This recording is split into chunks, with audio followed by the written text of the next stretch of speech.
order at 6 o'clock. Please rise for the Pledge of Allegiance. I pledge allegiance to the flag of the United States of America and to the republic for which it stands, one nation, under God, indivisible, with liberty and justice for all. Thank you, everyone, for coming. We are being broadcast live over Van Buren Television Channel 12. Clerk Wright, would you please take the roll? Trustee Miller. Trustee White. Trustee Martin. Trustee Frazier. Here. Trustee Bud.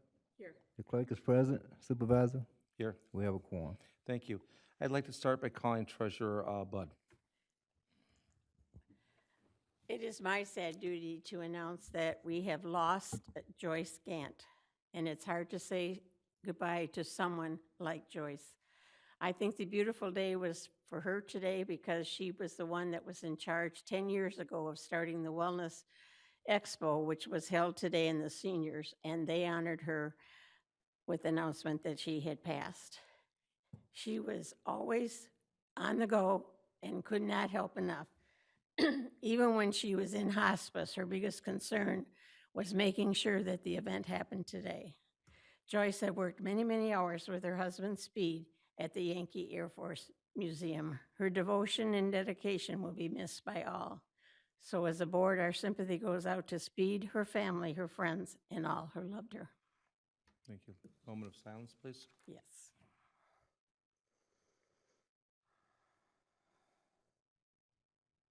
Thank you. Next up, first item is executive summary. Excuse me while I find it. Okay.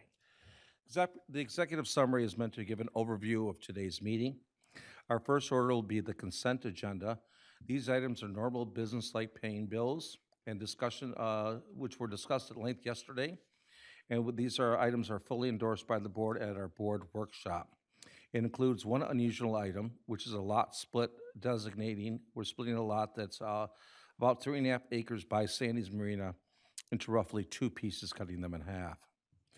The board will also today have a presentation by the township auditors of Plant Moran. We will be reviewing our 2018 final budget numbers, and we'll be talking about the financial condition of the township. We will then discuss rezoning a home on Martinsville Road that is currently in light industrial, and we want to make it a residential area. And then we will be considering offering the service on Martinsville Road and Savage, service for free for all the neighbors who are in light industrial to move into a residential area district, change of zoning. And finally, we'll be discussing approving a final corrective action plan with the Rouge Valley Sanitary Disposal System. We now move to the next item, which is the adoption of the revised agenda. Can I get a motion to approve and read the item? Trustee Frazier? I move that we adopt the agenda as presented. Okay. Second? Support. Okay, we have a motion. We have support. All in favor? Motion passes. Thank you. Next item is, yeah, excuse me. I got this, yeah. No, things are just in the wrong order on this. Yeah, okay. Next item is adoption Consent agenda. of the consent agenda, Threw me off too. revised consent agenda. Through the chair. Bud. I make a motion, we approve the consent agenda. Item number 1 being the work-study minutes of June 3rd, the closed session meetings of June 3rd. Number 3, the board meeting minutes of June 4th. 4, the prepaid list of June 6th. 5, the prepaid list of June 13th. 6, the voucher list of June 18th. And 7, approval of a lot split on 83-095-01-0226-000. Support. I have a motion and I have support. Hearing no further discussion, all in favor? Aye. Opposed? This motion passes. Next item was the public hearing. We have none. Next item is correspondence, announcements, and presentations. We'll begin with Clerk Wright. Yes, I would like to announce that the Township Hall's administrative buildings will be closed in observance of the 4th of July, July holiday weekend, Thursday, July 4th, and also Friday, July 5th, 2018. Next, we'll go to Clerk White, or Trustee White. The 2019 Van Buren Township fireworks will be sounded off on June 29th, which is a Saturday, with a rain date of June 30th. The fireworks show will start at dusk at Beck Ball Fields, which is at 10,200 Beck Road in the township. There will be glow products, concessions available, a DJ, and if you need directions, you can give us a call at 699-8921. That's the Van Buren Township fireworks, Saturday night, June the 29th at dusk. Thank you. Trustee Martin. Two announcements. The first one is the Recreation Department says the second session day camp is filling up fast. Sign up quick. Registration for second session ends June 28th.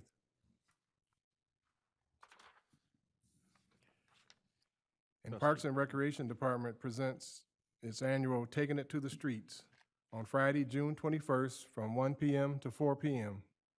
Kids will enjoy awesome inflatables, games, entertainment, wax hand making, and face painting. The event will be located at Tyler Elementary School, 42-200 Tyler Road. This is a free event.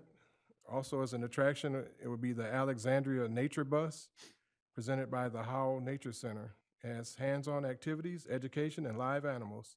And that will be from 2 to 4 p.m. And lunch will be served from 1 p.m. until 2:30 or while supplies last. Any questions, you may call 734-699-8921. Thank you. Trustee Miller.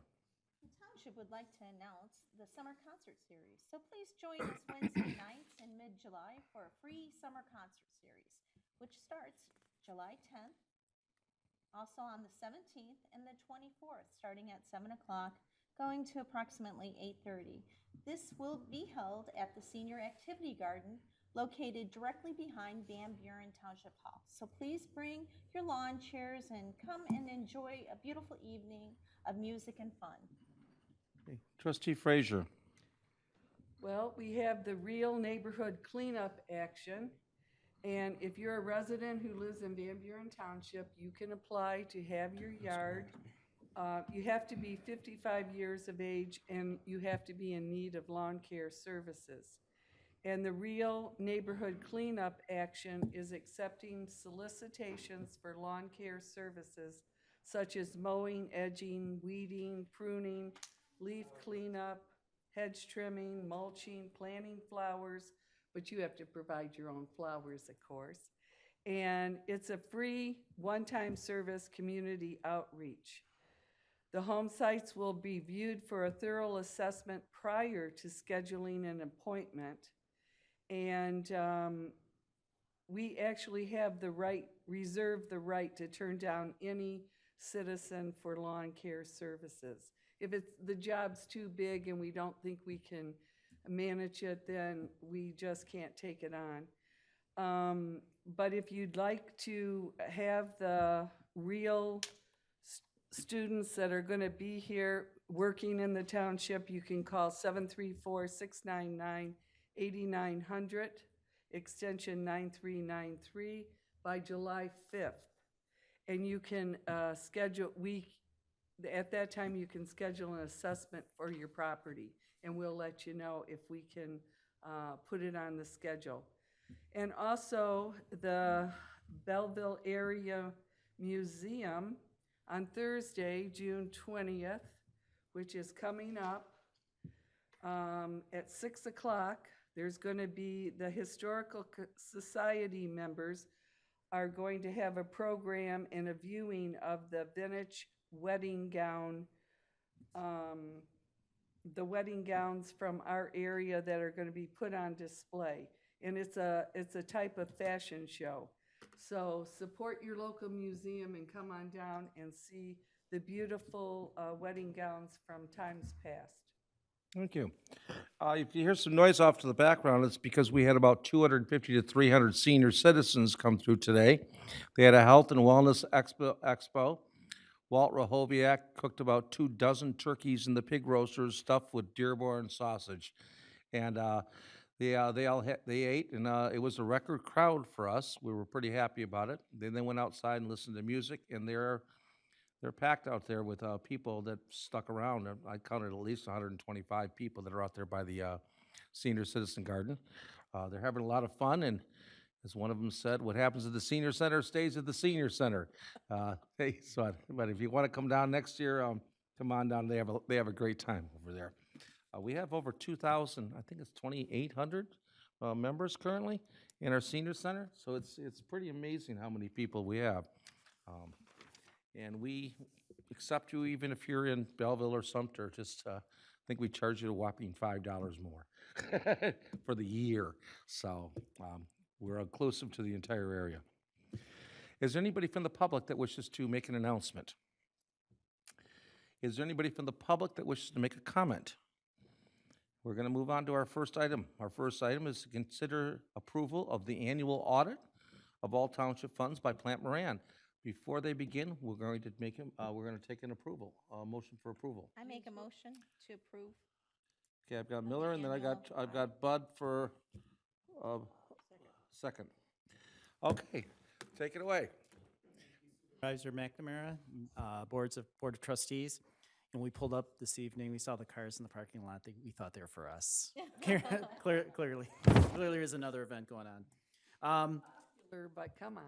Not quite that, we weren't giving away food, I guess. So again, my name's Dave Helisek, I'm an audit partner with Plant Moran, and with me this evening are Michelle Lewis and Aaron Brzezinski. And we're happy to be here this evening to discuss the results of the financial statement audit for the Charter Township of Van Buren for the year ended December 31st, 2018. You should have in front of you this evening 3 documents, the largest document being the financial statement. Some of you may have that electronically, I'm not sure. We also have a smaller letter, a required communication under the auditing standards, communication to those charged with governance. And then finally, a graph package, which will be a majority of our presentation this evening. Prior to this evening, Michelle, Aaron, and I did meet with certain members of the township board, as well as a lot of the accounting folks who are responsible for reporting and recording the information that is made available to audit, to walk through these financial statements and the letter.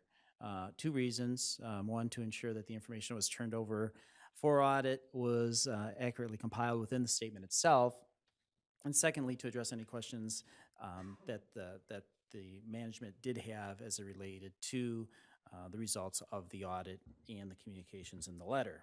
As far as the audit is concerned, really the audit is the township's document. We compile the information for the township, but truly there's only 1 or 2 pages that are ours, and it's the opinion letter. And we were able to give the township's audit, once again, an unmodified opinion. It's the highest level of assurance that we can give a set of financial statements. And what that means is the statements as presented fairly reflect the financial position of the township at December 31st, 2018, the change in the financial position, which are the revenues and the expenditures recorded, as well as the statement of cash flows and the required notes to be included in the statement. As far as the letter itself, at the bottom of page 1, you may have noticed that there was an additional paragraph this year, and it's an emphasis of matter paragraph. And while it's an unmodified opinion, whenever there's a significant change in reporting,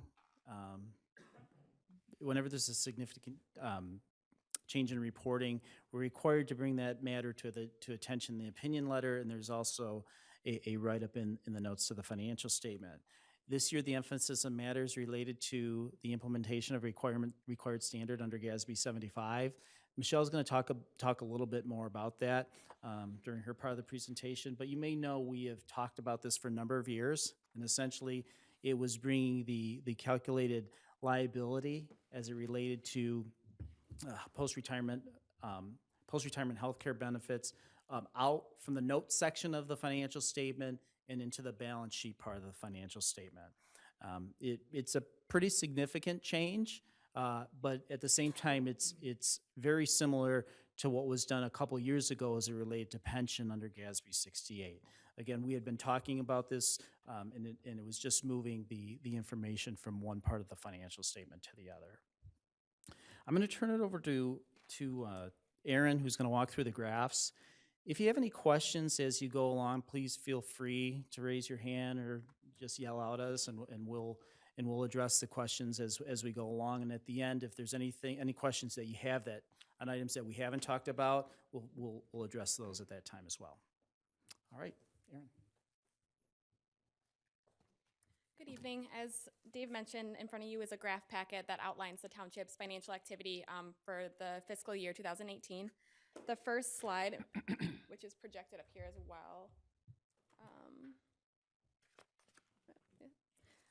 shows your revenue for the general fund only. Total revenue in the general fund was approximately $16 million in 2018. This is a slight increase from last year, about $95,000.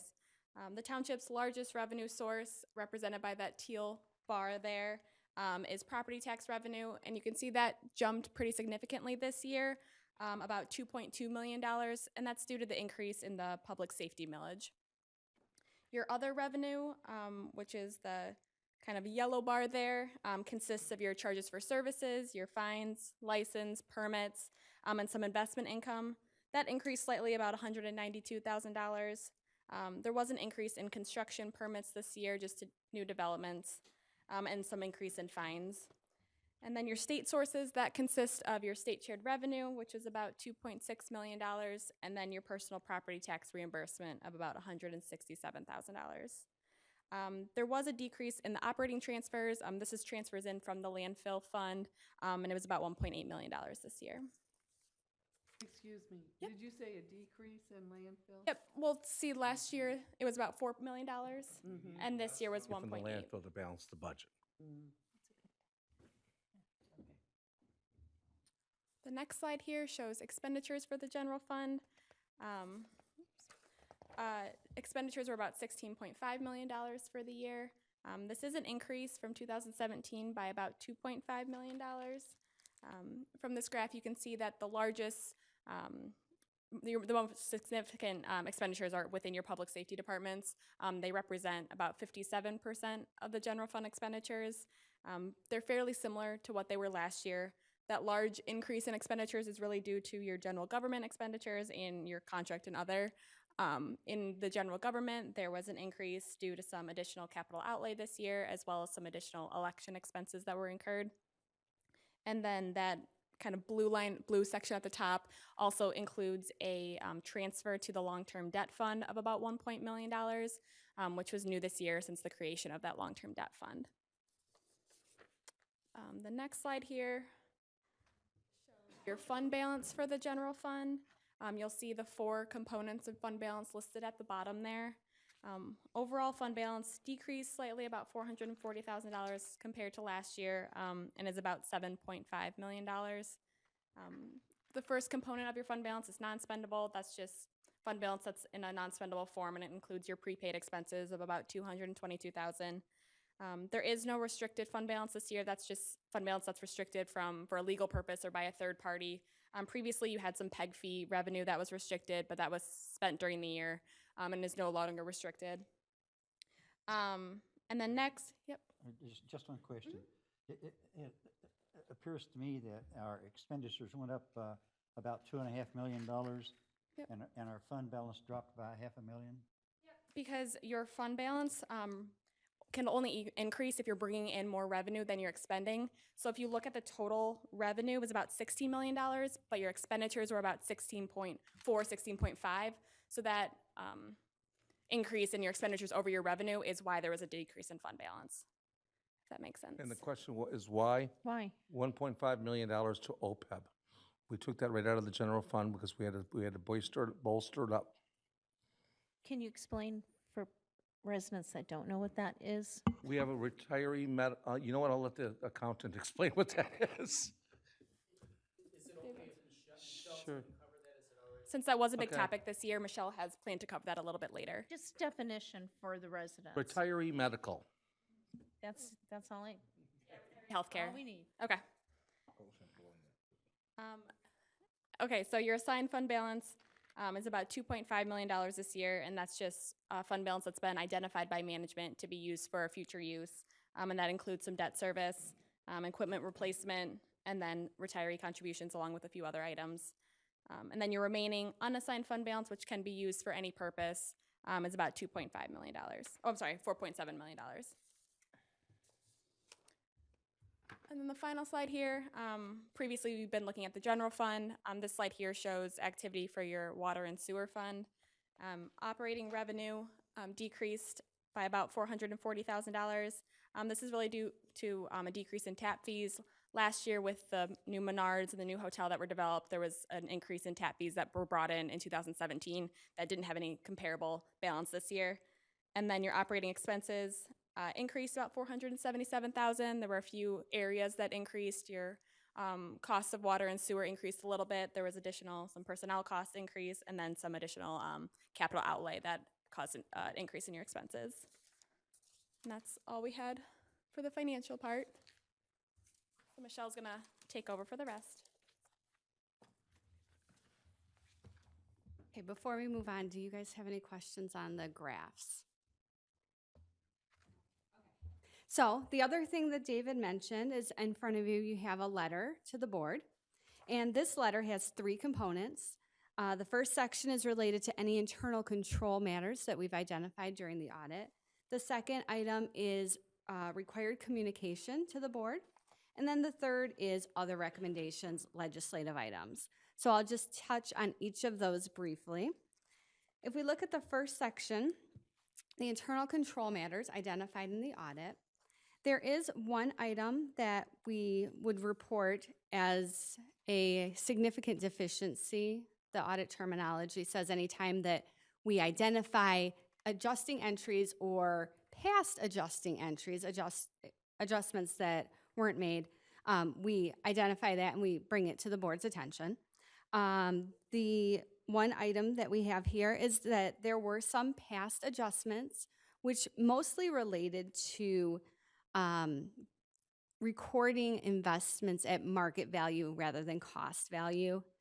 And that amount was not recorded because the effects are immaterial, but because it did have it was a proposed adjustment, we do have to communicate that to the board. That's the same thing that has been happening in the past, that you don't get these statements until later on, your books are already closed, so you pass on making those adjustments. If we look at the second letter, it's the required communications with those charged with governance. So what this letter is our communication on how the audit went to the board. And this mirrors the letter that was sent out at the beginning of the audit that stated this is what we're planning on doing with the audit. This is just closing that loop, saying this is what we did in the audit. So if we look down here in about the middle of this letter, the middle of this page, we do again emphasize that the township implemented GASB 75, and that's a significant change to the financial statements.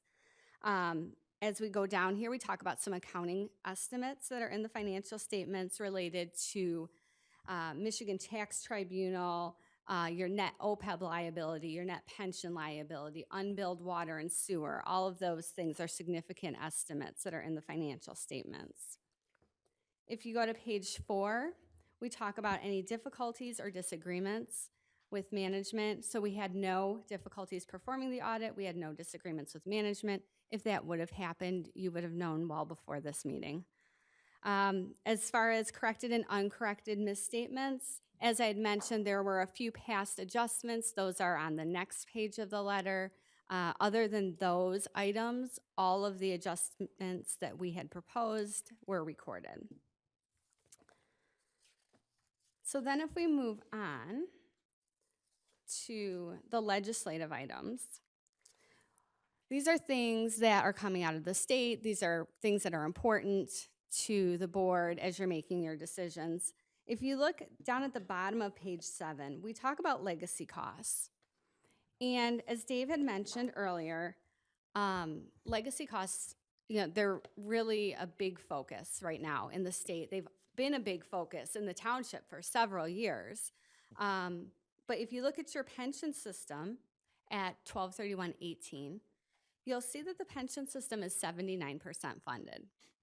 Your OPEB, your other post-employment benefits, or your retiree health care benefits, those currently are 13% funded. And the township has always been proactive in putting money away. You can see from 2016 to 2018, you've actually doubled your funding percentage. You've gone from 6 to 13%. I know you've set aside money in the long-term debt fund, and you're continuing to make additional contributions. That is obviously a big liability. As you can see in the financial statements this year, with that change in accounting principle, your net OPEB liability at 12/31/17 at the beginning of the year was $20.4 million. That replaced the former liability of $17 million under the way the old standards had recorded that in the governmental activities. So at the end of the year, your OPEB liability in total was just over $20 million. So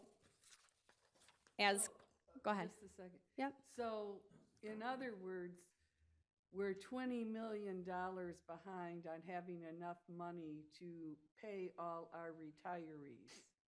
The 20 million is your net liability. So you have assets set aside, but that is the difference, obviously, between what's funded and what is ultimately going to be owed. Okay, we have some set aside, but not enough. Like I see on the OPEB, we're 87% not funded. If we're only funded 13%, then we're short 87%. Yep. So OPEB is a little bit different than pension has always been. There's never been a mandate to fund OPEB. You've only had to pay your health insurance costs as you go. So because of that, many communities, including your own, are starting off at a lower funding percentage than you would have seen for your OPEB. The fact that you are starting to put some money aside, and I know you're actively, tackling that right now, is definitely, a testament to what this board's doing. But you're right, it is a focus, and it should be a focus. But I should respond, just because I'm Okay. to remind the board of what we did as a board, I know. okay? I know what we did. We put the Yes, of 1.1 million. We believe as a board, I believe that it is funded. So what happened was the state of Michigan came out with a new law that said they wanted you 40% funded, at a minimum 40% funded. So what we did was we put $1.5 million into this fund, which is a lockdown fund. Once it's in this fund, you can never touch it again.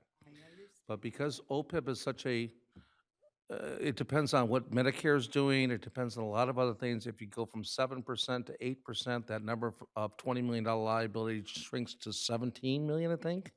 It shrinks a lot. So what we did is we started our long-term debt fund, which I believe has what in it? Let me look. We then sent that It has information to the 12.5 million in fund 12.5 balance. million. We then sent that information to the state of Michigan, which insisted that we be at 40%, or we would be under, what do they call it? Corrective action plan. We sent that to the state of Michigan. The state of Michigan accepted our system, at least for right now, and did not request a corrective action plan because they believe we are over 40% funded. But we were on when I viewed the documents months ago, we were triggered as, Oh, I don't think so. yeah, Were we, Treasurer? yes, we were, because No, I we weren't. looked at it, No. and it showed that what communities were at risk.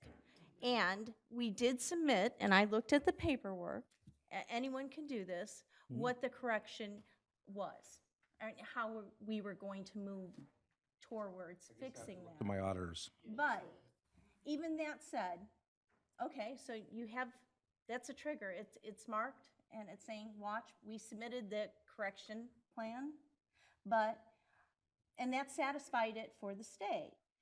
But that being said, okay, so we've gone from 6 to 13%, but it's still severely underfunded. And I know we've worked towards correcting that to a certain degree, but we as a board need to still be proactive because it's not funded correctly. And yes, there's many communities out there that are even less funded. That doesn't make this any worse. We still, or any better for that matter, we need to fix it. We need to start investing even more. And I've talked to all of you, and you've taken my calls, and thank you. But we as a board need to be proactive about moving that. You can have a corrective action plan, but it doesn't state, okay, for this year, we're gonna make it 13%. For 2020, we're gonna shoot for 20%. It's not stated like that. It's just, we need goals here to bring this up. That's my point. And I would just like to add that this problem is facing a lot of institutions and a lot of businesses out there, to the point that they're changing their healthcare provisions in offering full healthcare to all employees. And really, that's the only way that you can address it, is to either give less in your health care, and we are fortunate, we only have our employees pay 10% of their health care. The state mandates that most schools, and the school board, they pay 20% of their health care. And we, as a township, have not taken that upon ourselves. We could change our policies and have our employees pay 20%, but we don't want to, because, we feel we have a great staff. But those are the realities of 2019. And these things are not just facing Van Buren Township, but all the communities around us, the school districts, the hospitals, every place is being faced by this problem of the OPEB. Okay, Clerk Wright. Well, some of that is correct, but if What do you, you if- mean, some of that? No, it's his turn to but if talk. you think back, we also, if you listen to the auditors, you have to also recognize that OPEB, which is other post-employment benefits, includes what we have to pay for every employee if they were to go out the door now and receive health care. That's what we will owe, $20 million. That's if everyone walked out the door tomorrow. We will owe we'd be owed $20 million in health care. We are actively engaging in resolving this issue. And let me finish. We're actively engaging in resolving this issue. We implement 10% when they came out from the state. We implemented 10% because we thought that we could do something different. We did. We implemented the 10% because we wasn't doing anything at the time, no kind of copay, but we also do a health reduction. We have a health care cost reduction plan with the Merit Plan that also boosts that to over $500,000 in savings a year. And if you did the 20%, like the state asked for, we would only be at $394,000 a year. I gave you guys this information about a month ago. We're over $500,000 in savings each year because of the plan that we put in place versus what we would be at if we only did the 20%. And we're going to be coming to the board here soon with something else in regard to how to gain control of our health care going forward. There's things that we can put in place, but there's other mechanisms that we have to do in order to get there. We can't just change something. We have entities that we have to talk to also in order to get there.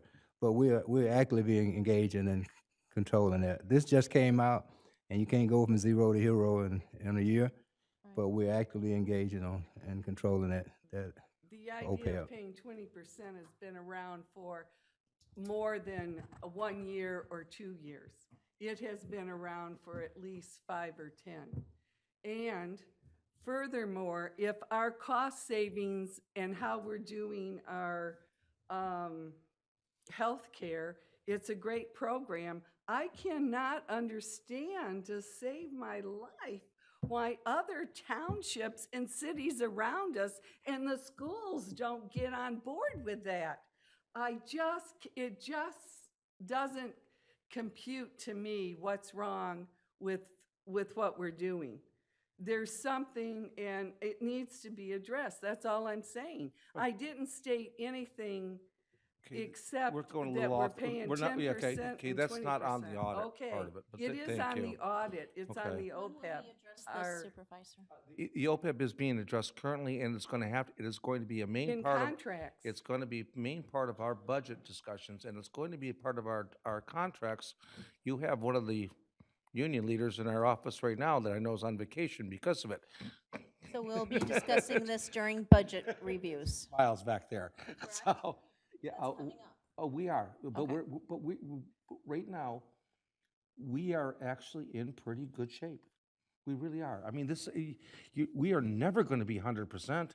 I would never recommend we be 100% because this is such a fluctuating number. This number's, it varies $6 million a year just based on what the stock market does, good or bad. Can I ask the plant man to explain how difficult this number is to actually nail down? Yeah, so let me, the triggering question, I can address that first. So,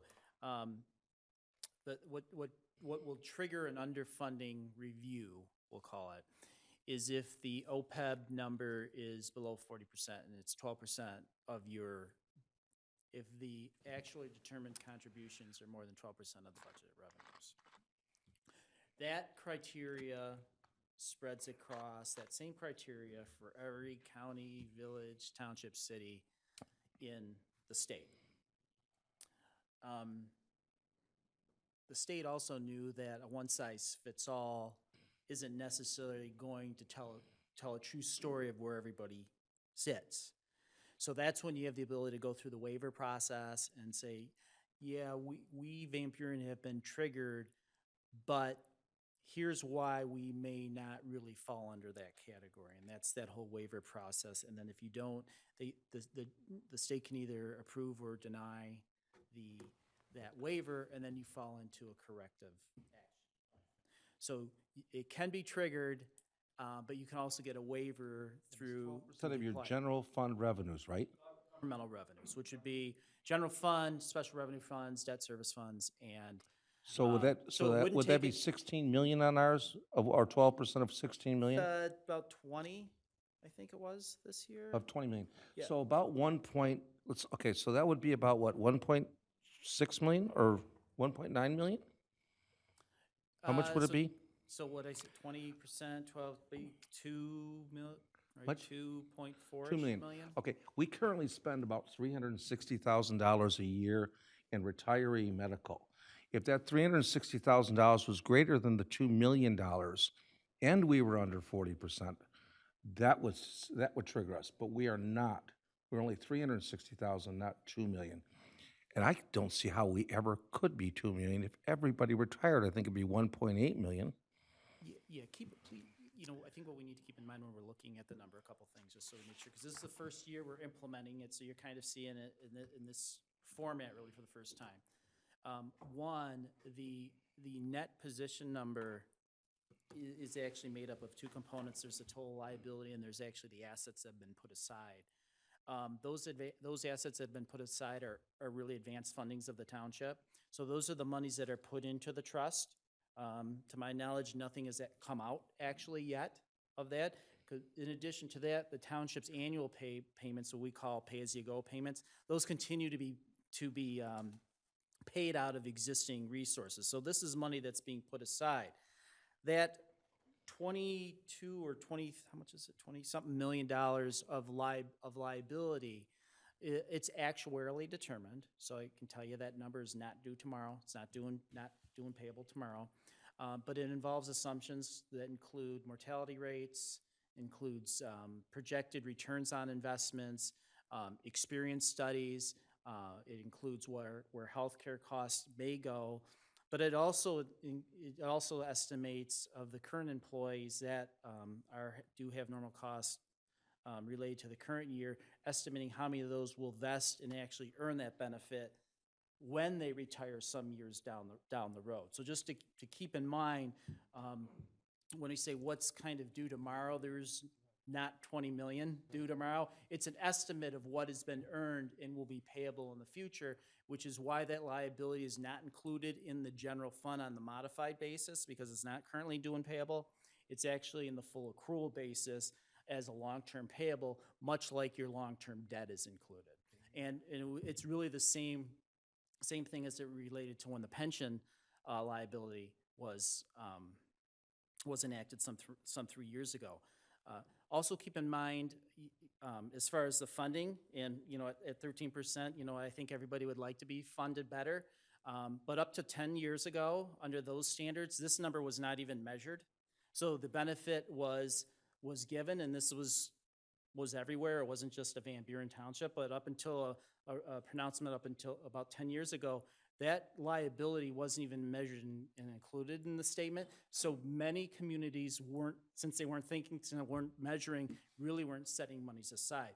So it's different when you're comparing that liability for OPEB now to where the pension was, because the pension is constitutionally, you have to make the annual required contribution on an annual basis. So it's just funded at a better level right now.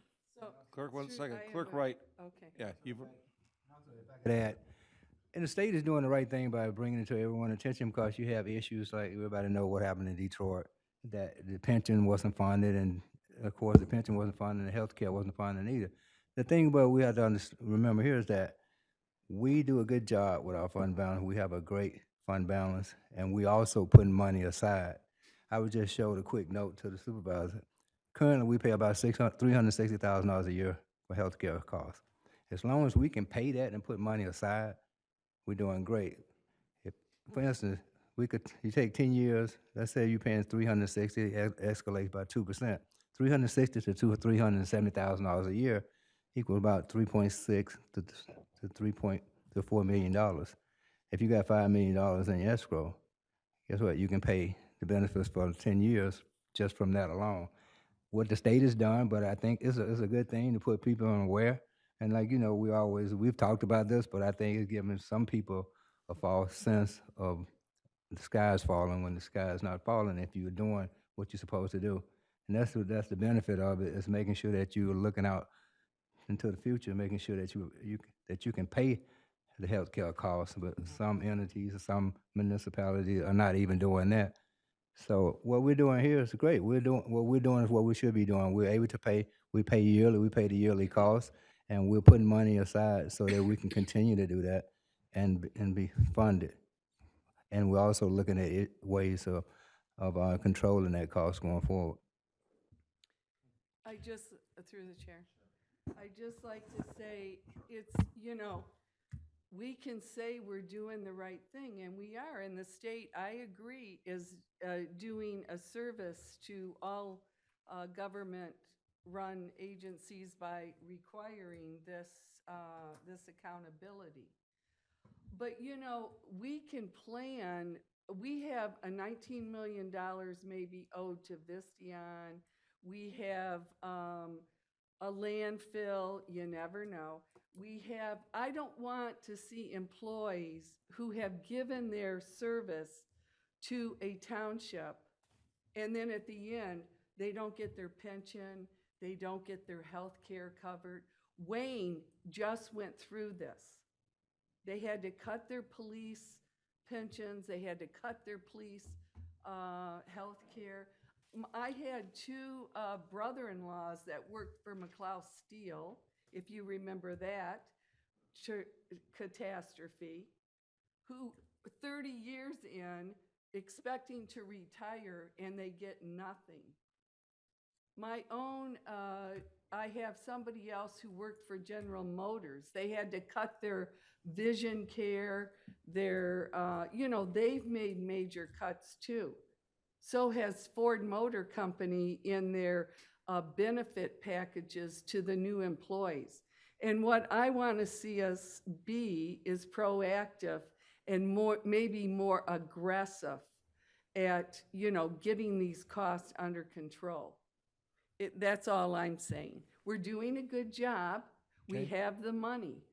But, all those companies said, we have the money, no worry. You're not losing your job. You're never going to lose your health care or your pension, but you just never know. And that's a reality of the situation, as far as I'm concerned. Trustee Miller? Through the chair.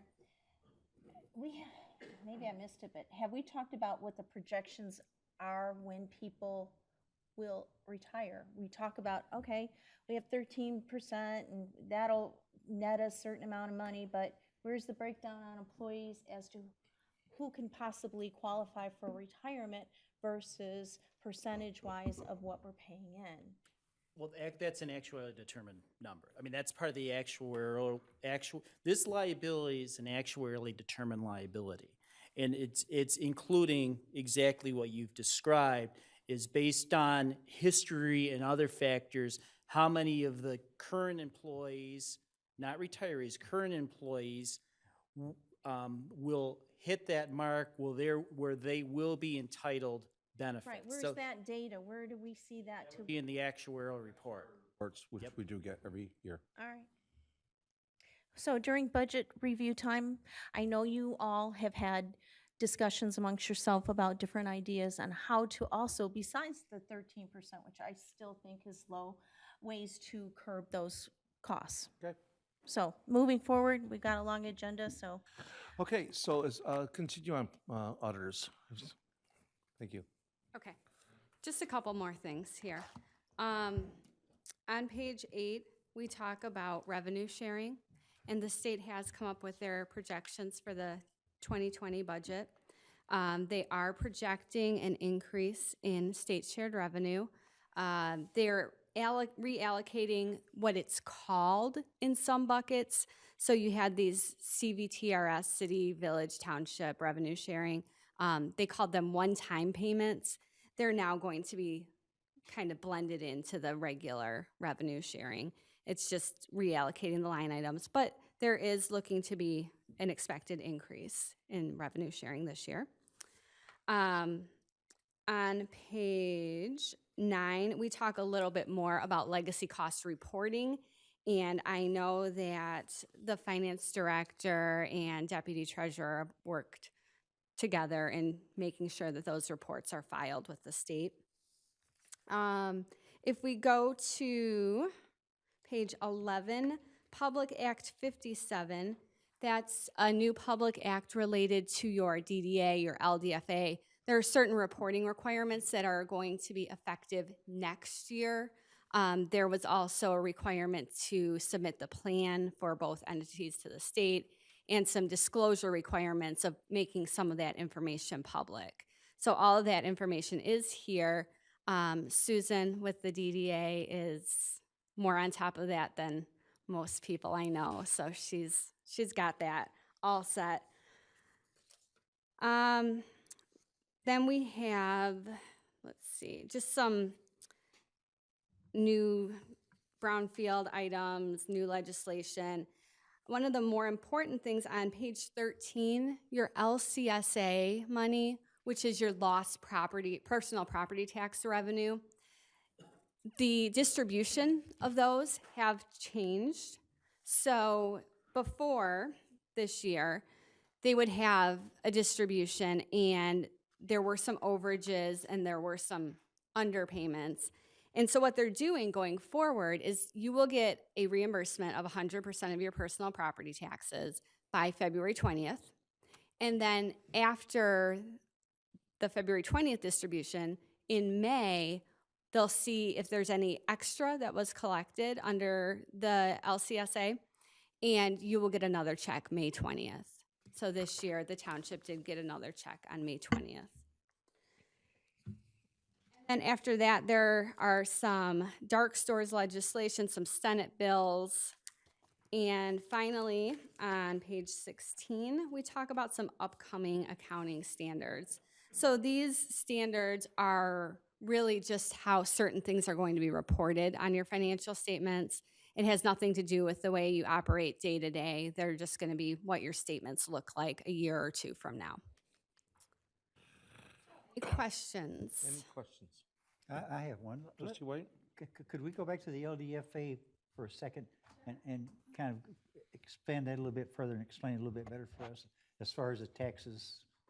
So there are it's actually reporting requirements that are required now by the state. If you look at what page was that on? Page 11.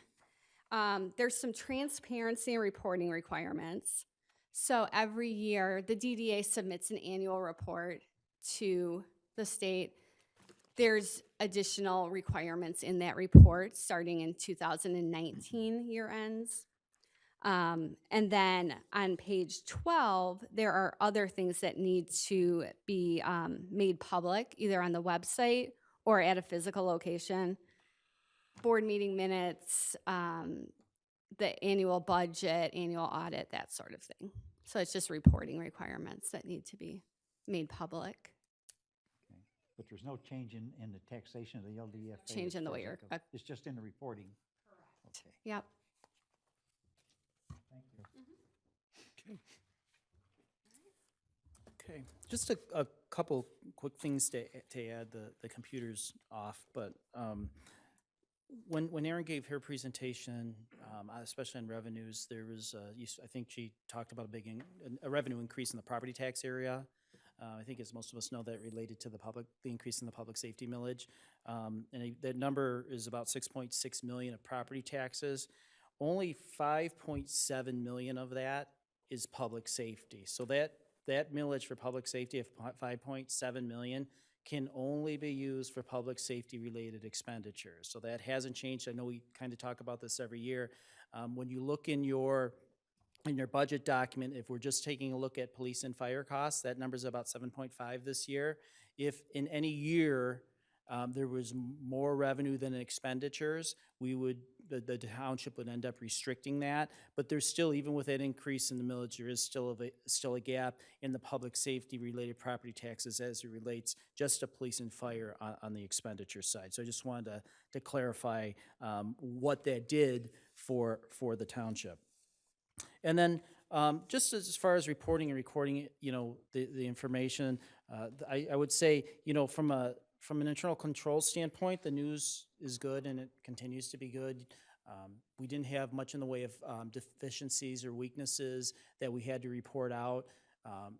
That's really attributable to the clerk, the treasurer, and their staffs, everybody who's reporting and recording that information. The 7 of you for overseeing that when it comes to you on a monthly basis.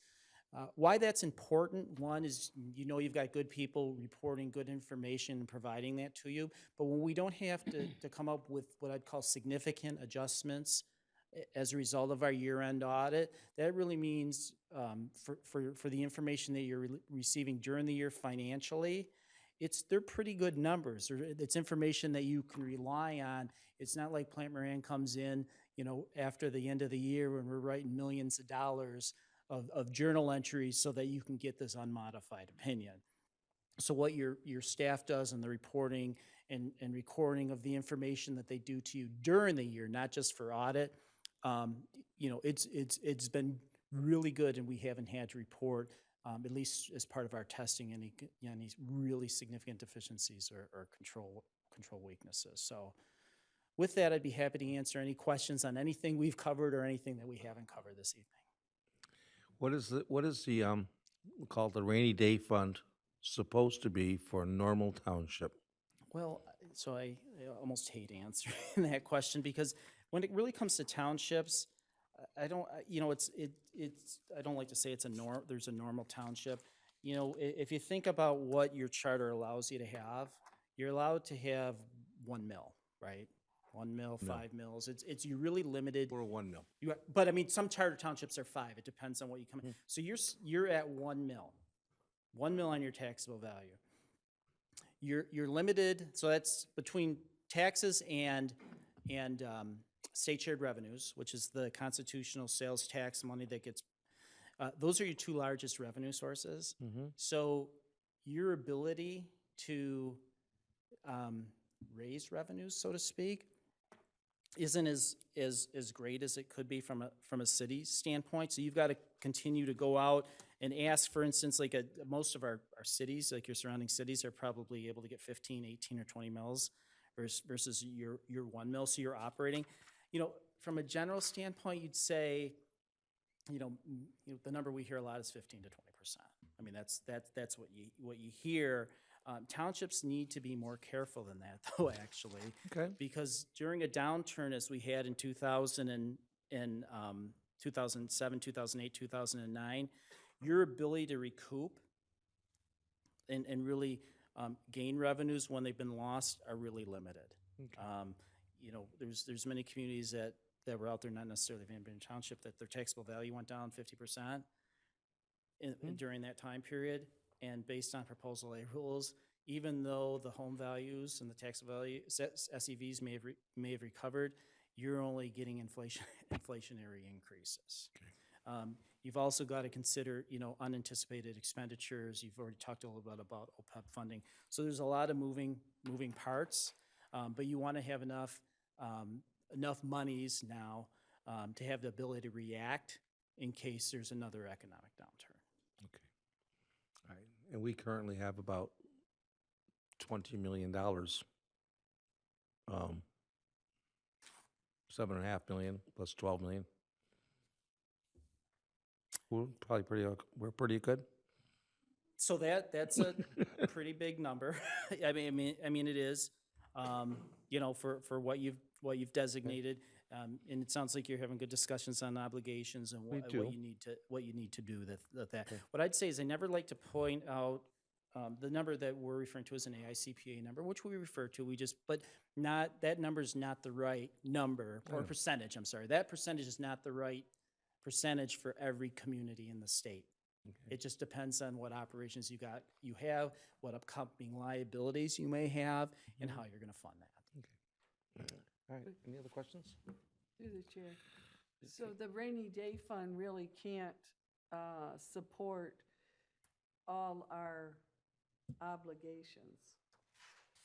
Supposed to pay our employees, basically, but it's not going to support.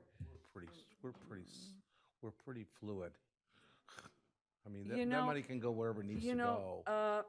Supervisor McNamara, I think that you say things off and so do I sometimes, and I haven't thought it through.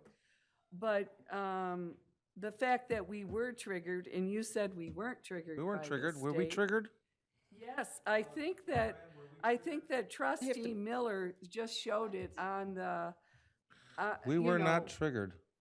We got a letter that we were not. Well- we did not have to put forward a corrective action plan. Transparency I is got a letter. important. Transparency is important. It isn't just, Yes, we were triggered. yes, we were triggered, I didn't get a letter. and okay. I got a letter but- just the opposite. Okay. Okay. I mean, we are in good shape. I think we're good stewards of the people's money, and we have a staff that does a great job. And I'd just like to commend the Plant Moran for, especially Michelle, I think it's Anna, or Aaron, for their dogmatic going over the books and having that stick with it to get through all these. I don't know who would be an accountant, you know. But we appreciate your providing such a thorough report. Through the chair? Yes, Well, Supervisor, let's talk about the good. We're in great shape, we are. but that can change, and we need to be aware of that. And during budget review time, we need extensive conversations on this. Absolutely. Thank you very much. I appreciate this. All right. Hearing no further discussion, we have a motion by Trustee Miller. We have support by Treasurer Bud to accept the annual audit of all the township funds by Plant Moran. All in favor? Aye. Opposed? Motion passes. Just one question. Thank you. Oh, sorry, Treasurer Bud? Before they leave, I would just like to say it was our pleasure to work with you. I enjoyed having you in our small conference room in my office. I also like to thank my staff. I'd like to thank the clerk's staff, Carol Tolles, Karen Taylor, Sean Bellingham. They just do one super job for us, and we really need to send our appreciation to them and to you, because you made it a pleasure working with us, and we love pizzas on Friday. Thank you very much. Supervisor, can you mention how our residents can review this financial report? I think it's important that they know how to also look at this I'll call it more, it's more than a snapshot. Wright wants to say thank you before they leave, but you can also tell them, Clerk Wright, how they can measure it, get it. It's all there. It is available to the public on our website. You can always look it up, download it, look it over. And if you don't need it, have anything explained, you can feel free to call the treasurer office. I'm sorry. I would like to thank you guys also, though. It's fun working with you every year. I would be an accountant, because I know you guys crunch the number. You do an excellent job at what you do, and I enjoy talking basketball during that time of year every year with you. So they always be around during March Madness, and we, believe it or not, they're very astute in basketball. Yeah. So thank you. One of you won the. Lizzie won the tournament at the job. Yeah. So I thank you, and the clerk's office thank you. We enjoy working with you. Thank you. I think we could do a little better for our residents. So if you would like to review this financial report, please go on the Van Buren Charter Township website. Under Government, scroll down to Financial Information, and there it's listed, the Annual Retirement System Report, Post-Employment Benefits, the VBT Financial Report, the LDFA, DDA. The public can view these reports themselves, so thank you. Thanks. Thank you very much. Very much. Okay, we're going to move on. Currently, Trustee Martin, do you want to take the next one? It's the second reading of an ordinance. Number 2, could you make the motion? I move to approve the second reading of ordinance 06-04-19, parent 1, to rezone parcel V125-83-105-99-0002-000, otherwise known as 13414 Martinsville Road, from M1 Light Industrial to R1B Single Family Residential. Support. I did. Boy, you're fast. I'm fast. Why you do that? Support. Director? Board, you have before you one that you've already, rezoning that you've already seen in the first reading. This is the second reading. This is to rezone a parcel, also known as 13414 Martinsville Road, from M1 Light Industrial to R1B Single Family. The township staff and Planning Commission all have approved this. This is the second reading, and we'll make this official. If you approve this today, a notice of adoption will be posted in the newspaper of record. Is there any comments? Because I think your comments are going to be for the next item. So hearing no further comments, I would like to call for a roll call vote. Clerk? Yes. Trustee White? Yes. Trustee Martin? Yes. Trustee Frazier? Trustee Miller? Yes. Treasurer Bud? Yes for me. Supervisor? Yes. Motion passed. Thank you. Okay, next item. To consider approval of reaching out to residents in the area of northwest of Savage Road and Martinsville Road to offer a free administrative rezoning for residential properties which are currently zoned M1 Light Industrial. Can I get a motion before we begin the discussion? Supervisor. Clerk Wright, because I know you're going to. That's all right. Go ahead. Okay, and I'll go with the support by Trustee Miller. Okay, now, Director Best, could you continue? Yes, thank you. Today, I would, per the discussion with the Board of Trustees and per the direction and request of the Board of Trustees, the township staff has put together a, where'd it go? We were asked at the June 3rd work study meeting to look at the area around Savage and Martinsville and provide the following information. 1, to provide historical context on how the property was zoned industrial and why there are several single-family homes in the area. And 2, provide recommendations for the conversion of the property to single-family residential. Staff spent a good deal of time looking into the historical records of the township and found that most of the homes that are on the site were built in the 1920s, the 30s and 40s, of course. These houses were built before the township had a zoning ordinance. So people went out, bought property, and decided, I want to live here, it's a great place, still is. and they want to be in Van Buren Township, so they built there. The township adopted the first zoning ordinance in 1962. In 1964, the first township zoning map identified this area bounded by Savage and Martinsville and the area that we're talking about as light industrial. And then in the 1970s, some industrial buildings were built in this area alongside the residential homes that were already there. These properties, when the zoning ordinance was put into place and it was zoned industrial, became what's commonly known and commonly practiced non-conforming uses. In 1983, several properties along Savage Road were offered by the township to be rezoned. And I actually have included, this is the zoning map that shows the area from 1964. This is the map from 1964 for zoning that shows the area in question zoned light industrial. And in 1983, there was a request to rezone the township, this section of the township, into residential. At that time, homeowners were given the option to rezone themselves under this option, and they actually did. If you look closely here,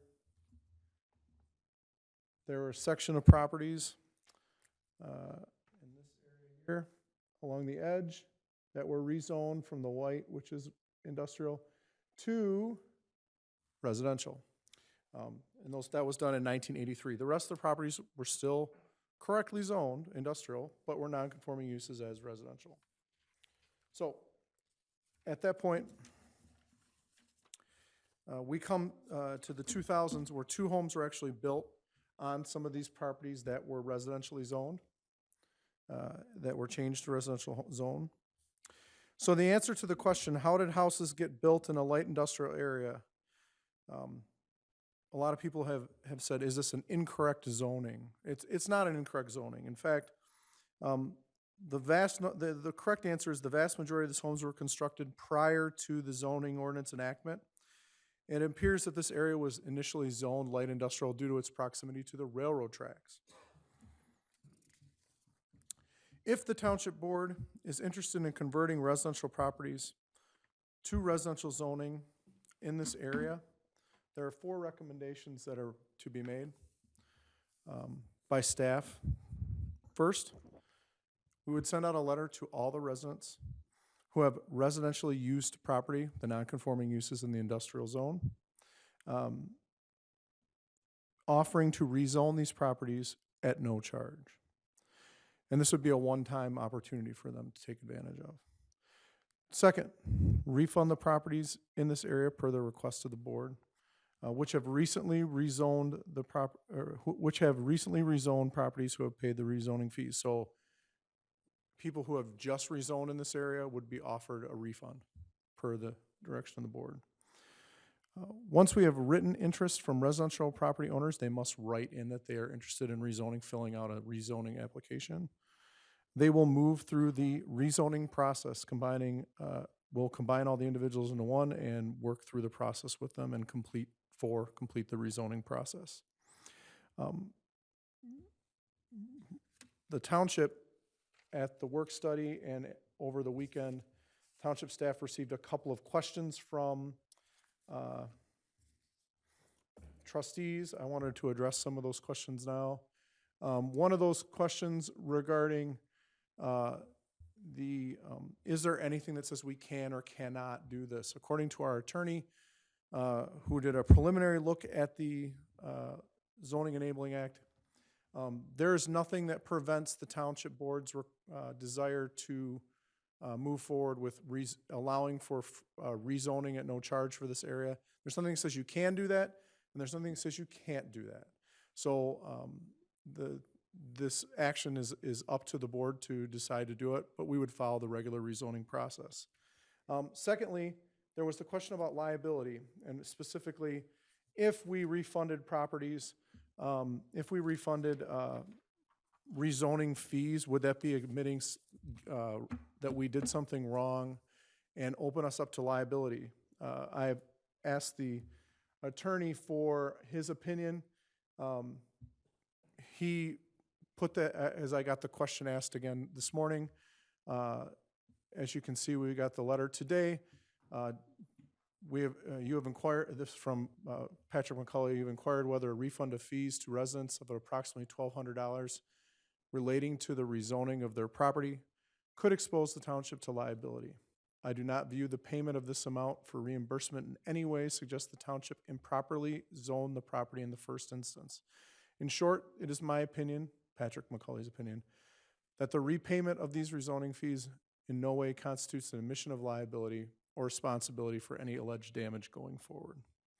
If the board so chooses to move forward with allowing residents to rezone properties free of charge and to refund previous rezoning fees for rezoning that's already been completed, our attorney says that there is no problem with doing that, and there is a process to follow, which is our current rezoning procedure. So at this time, I'd be happy to answer any questions you may have. Through the chair. I'd just like to state that these fees will not be waived. This is not a township-wide waiver. This is just for this particular area that is zoned M1. So if somebody comes from somewhere else and wants to rezone their property, there will still be the appropriate fees. Am I correct? If I can, I'd be happy to answer that. The township staff was asked to come up with to come up with a option by the board. We were asked by the board to come up with an option to refund and not charge people for services for rezoning. We are not recommending, we think this is the best pathway to do that, but staff's not recommending anything here. We've come up with a path the best pathway to get to where you want to go. So I don't think, This is not a township-wide rezoning waiver of fees. This is just for this particular area that's zoned M1 industrial, light industrial. just for Martinsville and Savage Road. The offer that we have put on the table is for this area that is zoned M1 in that box. However, that residents may, if you do this for one, residents may do it for other. They may ask to do it for others, so. I'm sorry, excuse me. I think that Trustee Martin? we should stipulate and make this clear that this is just for this one particular area because this is the only area, I think you stated before, that is zoned, that we have this problem with being zoned light industrial and residential combined. Is that correct? No, It's not? no. Okay. This I is the only area that misunderstood. has a large group of residential homes that are non-conforming uses in a light industrial area that are master planned for the future land use of residential. So in that condition, that is correct. But there are other residential homes on industrial land in the township in other areas other than this one. And no, we were not going to include any of those. Okay. Just so I'm we're just clear. making that clear. I'm just making sure that point is clear. Trustee White? Excuse me, all set, Mr. Martin? Trustee White? I think that this is just a correction of mistakes that were made in the 20s, 30s, and 40s because those properties were built in an area that was light industrial, as you stated, and as stated from the letter from, I think it was 1983 from Wayne County. And all we're doing is correcting mistakes of the county and the township from earlier years. Was not a mistake. Well, it has to be a mistake on somebody's part, and the county did all the zoning prior to when these units were built on that light industrial property, so. Just, I guess to comment on that, the properties, the structures were built prior to the zoning ordinance. Correct. So, once the zoning ordinance was established and the Zoning Enabling Act was established, any previous homes were grandfathered in or become non-conforming uses. So there's no incorrect zoning of the homes. There's no incorrect positioning. There was nothing incorrect done. It was just their non-conforming uses. And the only reason now that the board is looking, I believe, to do this is to assist residents in getting mortgages on these properties because they can no longer get mortgages because of the changes in the bank requirements for mortgage and loans. They can no longer get a mortgage on an industrial piece of property for a residential home. So this allows for a pathway for them to do that inexpensively and to resolve that issue, not an incorrect zoning. So I just want to make sure we're clear. Well, you're using the term non-conforming, and, okay, non-conforming and incorrect zoning because it was zoned incorrectly if those houses were built in a light industrial zoning from the county, and the county did not correct this till 1983 per their letter, as far as I understand, because those houses, as you stated, 20s, 30s, and 40s, and the zoning at that time. All of them. No, not all of them, but everyone, all the homes in that particular area. Okay, thank you. Trustee Miller? This is an unusual set of circumstances because of the history involved here. We've had residents come up who had to be rezoned and had to pay. So how are we, please state again, how we're handling the residents that already paid the fee On that road. on that road. Thank you, on that road. Well, this is all per the board's direction, so we can do, according to Patrick McCauley, we can do this however the board would like. Now, we have made some guidelines that you would refund the previous applicants the amount of money that they paid in for the rezoning fee. Their rezoning fee only. Yep. Not their attorney. Right, That's exactly. per the board's I direction. just want that talked about so people know. And then also how, because this is so unusual, how are we communicating with the planning commission on this? So one thing I want to just make sure we're clear, non-conforming uses and rezoning like this are not unusual in the township. These things happen all the time. Not according to our attorney, but okay. The requests that we're making, and the remedy that we're seeking because of the mortgage, that's the unusual piece. The non-conforming use is not. The process that we're taking to resolve to make sure that all the residents get an opportunity to do this is a letter's going to be sent out.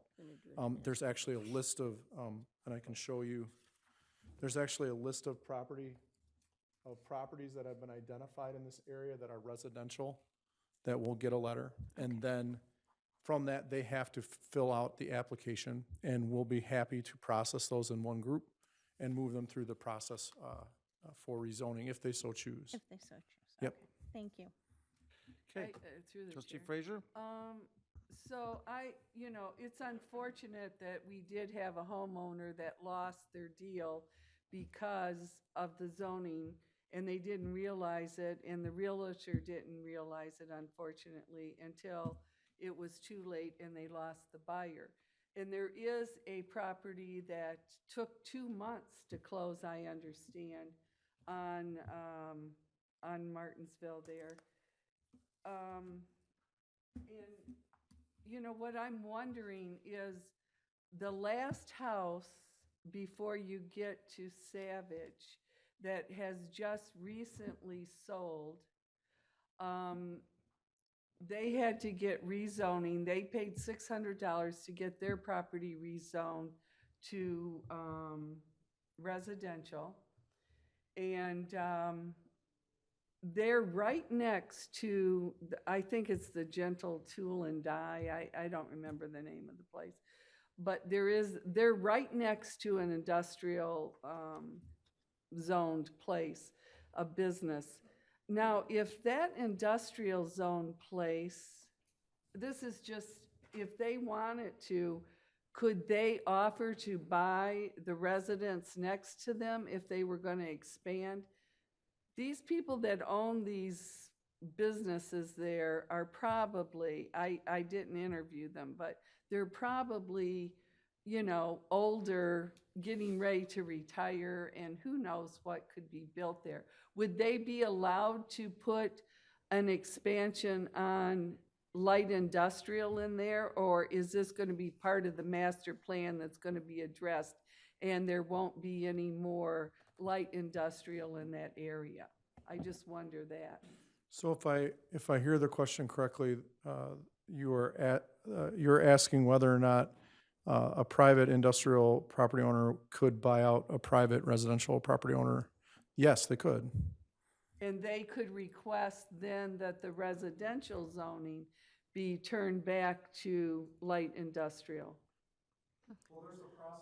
There's a process to do that, but it would be much more difficult to go back to, if you rezone it to residential and you move it back to industrial, it's extremely difficult because the master plan is currently set up as residential. So not only would you have to change the master plan and do an amendment to the master plan, you'd also have to do an amendment to the zoning map. And so you'd have to do a standard rezoning. Most likely, that would be a very difficult pathway at this location because of the master plan amendment change that would have to take place. And the master plan is being worked on. Master plan is presently. currently being worked on as we speak, that's correct. So it's going to, what is the master plan going to do for that area? Anything, or Keep it the way is it going to rezone it all residential? And then The master plan outlines the future land use of the area, and currently the future land use in the master plan is residential. okay. When we have our engagement sessions and the other opportunities for the residents and community leaders to provide their input, and property owners for that matter, that could change. But it's all dependent on who participates and the direction the township wants to go. This area could be either or. If you look at frankly, if you look at it's surrounded by residential, and yet there's pockets on the south side, as you get closer to Belleville, of industrial. On the north side, there's industrial properties of the railroad tracks. So there's a possibility for having either or in the grand scheme of things. However, the master plan right now is residential, and that's currently what I and staff are looking to agree with right now, unless facts are brought out from in the master plan concept that say it's much better for something else, and here's why, and they can convince the master plan committee to make that change. I think residential is where it's going to stay as a future land use. Of course, changes to the zoning map will be up to the planning commission and the board, so. Thank you. So somebody couldn't come in there and buy up all the residents and put light industrial, probably not. Well, Or they could, but it might be I- difficult. I don't want to speculate on what someone could do, but theoretically, someone could buy up all that property, yes. Thank you. Well, I think we're doing the right thing by refunding the two individuals that have, recently paid the $600 for rezoning, and that we're doing the right thing by alerting the people that live on Martinsville that their property is. Go ahead. I would appreciate it if you and the treasurer would not be discussing things. I don't care what she is, I'm speaking right now, and it's rude. Okay, go ahead. So get a camera shot of that sidebarring. Please continue. I forgot what my point was totally. Okay, is there any other discussion? Obviously, the supervisor and treasurer are not interested in what board members have to say. Discussion. Hearing none, I have no further discussion. I have a motion for approval by Clerk Wright. It's been supported by Trustee Miller. Hearing no further discussion, all in favor? Aye. Opposed? Motion passes. Next item. Thank you, board. Thank you.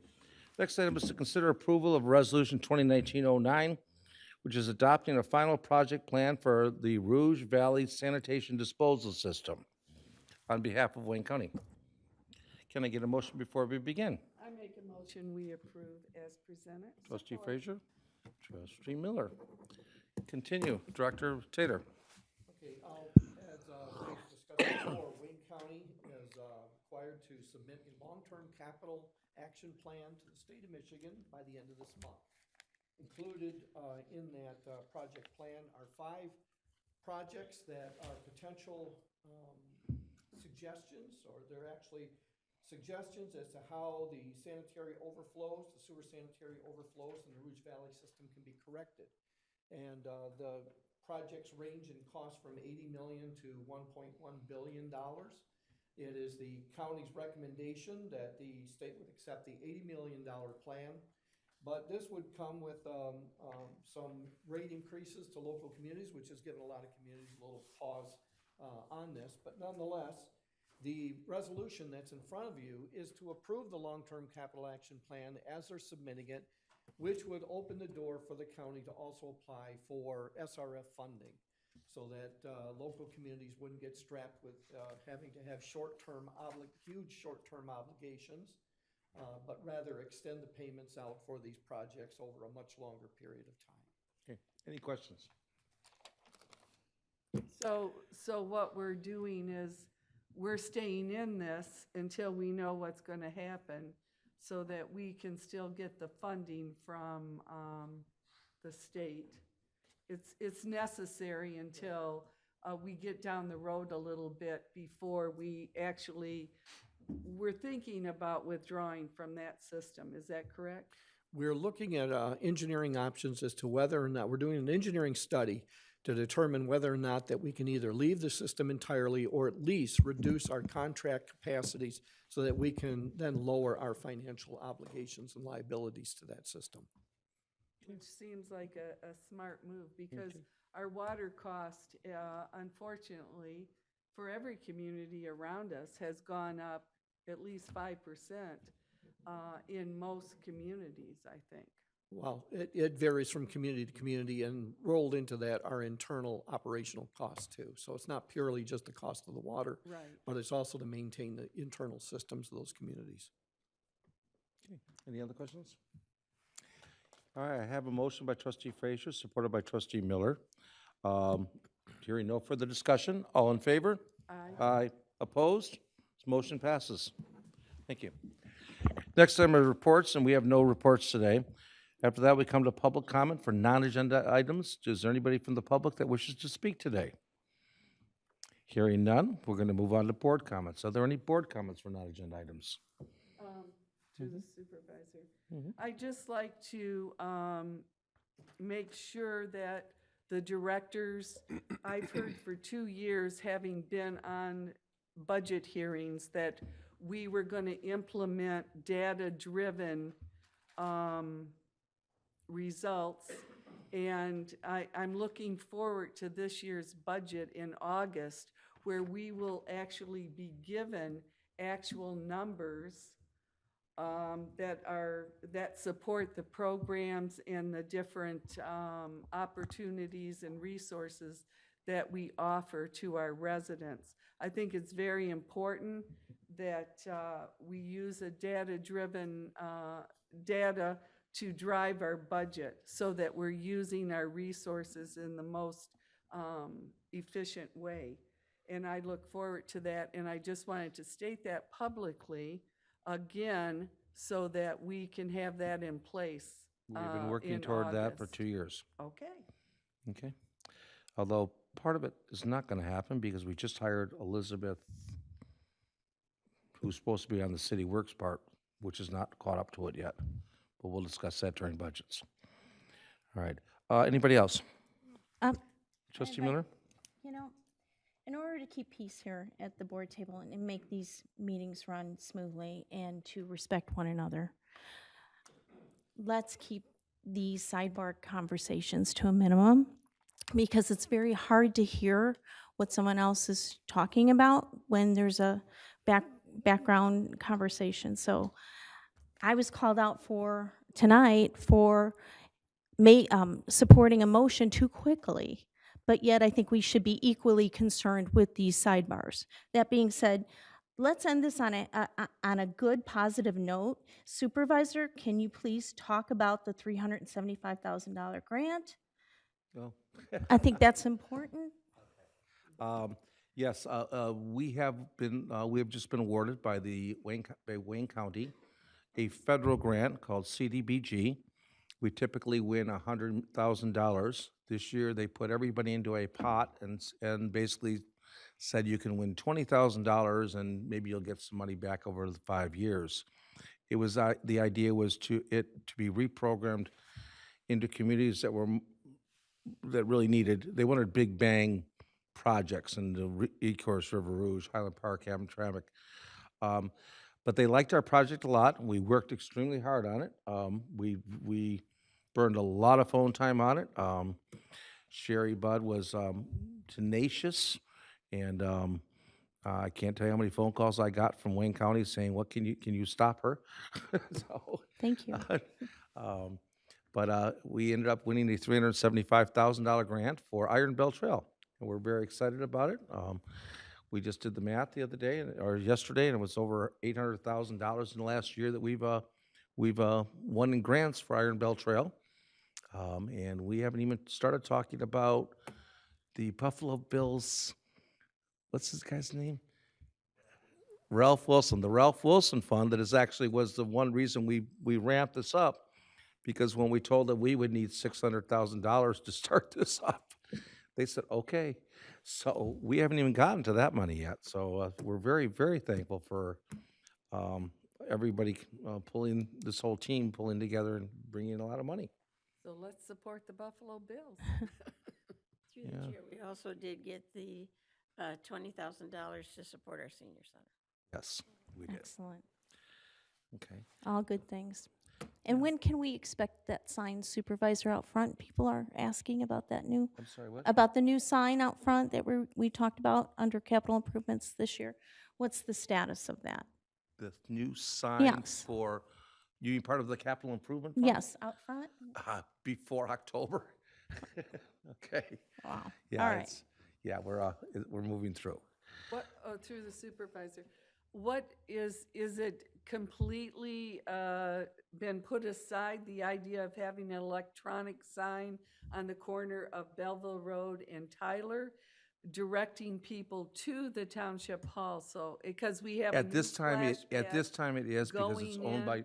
at this time, it is completely off the table because it is owned by Ford Motor Company. Have and we, Ford- have we looked into Yes, getting Motor Company. a split of the property so that we could maybe take over just enough frontage to make a nice, that's what I want us to pursue if we're not gonna get the property, Never hurts to ask. I thought you were gonna do that a long time ago. Just ask for an easement. We can't because they don't return our calls. Well, keep trying. Put Sherry on it. The only time they've ever returned our call tenacious. was when they wanted us to buy all of the property, and they sent a realtor to us. And when we talked to them, they would only talk to us through a realtor. And that Well, realtor they Being a fired. realtor, I'd be happy to talk on the township's behalf. don't Since even- I am also a realtor, But they maybe pay I. their taxes religiously, and we're very thankful for that. So, Yeah. I'll right. pursue it then. okay. Are there any other questions? No? Through the chair. Yes, Make a trustee. motion to adjourn. I got a motion. I've got support by trustee Martin. Hearing no further discussion. It's not debatable anyway. All in favor? Aye. Oppose? We are adjourned.